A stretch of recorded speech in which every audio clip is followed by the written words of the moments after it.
Hello, my name is Steve Bennett. I'm a professor of public health at Western Washington University. I'll be presenting a needs assessment analysis of LGBTQ community-based organizations in Kenya, lessons for the international health community. My research partner on this project was Ruth Kimani, roving grants coordinator for HEVOS East Africa. So some quick background. Currently, the international focus of public health interventions in Kenya is on infectious disease. Specifically within HIV interventions, key populations are of specific concern. Those key populations include MSM, men who have sex with men, injection drug users, as well as commercial sex workers. Current HIV reduction programs have focused on engaging these populations through the use of CBOs or community-based organizations. For our research, we wanted to expand upon men who have sex with men and specifically look at LGBTQ identifying individuals and the challenges that they're facing within our current public health system.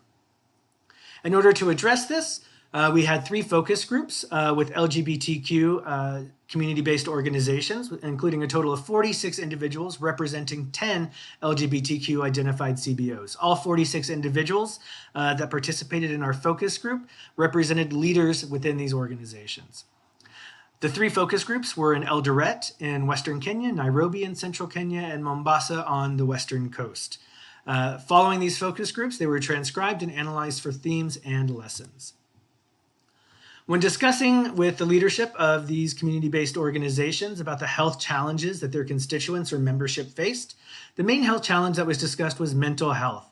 And specifically, many of these health challenges are tied to the stigmatization that these populations face within Kenya. Within mental health, stress, depression, and increased risk of suicide were all discussed as great health challenges. As well as the lack of connectedness that individuals feel within their communities and the sense of isolation that individuals feel and a lack of community. Violence and fear of violence were also discussed as great health challenges. Drug and alcohol abuse often tied to the challenges around mental health. And lastly, health access. Not simply the access for regular, consistent healthcare, but specifically access to healthcare that can adequately address the needs of LGBTQ individuals. What was truly interesting was the fact that while HIV and AIDS was discussed, it was discussed more as an outcome of many of these other health challenges and was rarely discussed as a central health challenge that the members of these community-based organizations were facing. When we looked at organizational challenges, many of these individuals noted competition between organizations, a lack of funding, and a lack of self-determination. Now, these three were tied together in many ways. Many of these organizations required external donor funding for survival, and that external donor funding was often tied to large non-governmental organizations that were doing public health programming within the country. This forced many of these community-based organizations to compete against each other for grants, and these grants often predetermined what these organizations would be addressing.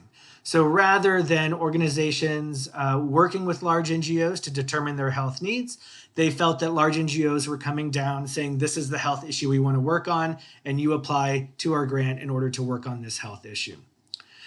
Through this process, many of these organizations expressed that the international community was overly focused on HIV to the exclusion of other health issues. Many of these organizations noted that HIV was an outcome of many of the other social determinants of health, and that addressing mental health, drug and alcohol abuse, as well as isolation could all help support other HIV programming, as well as the effectiveness of current HIV programming. Lastly, it was noted that there was a focus on MSM, specifically with gay and bisexual men, and that lesbians, bisexual women, and trans individuals felt excluded from much of the programming. So our lessons for our international health community include a call for an increased needs assessment, as well as a challenge to increase our engagement of grassroots involvement to ensure that we truly are doing bottom-up programming to address the stated needs of the individuals that we are working with, rather than trying to do a top-down programmatic approach.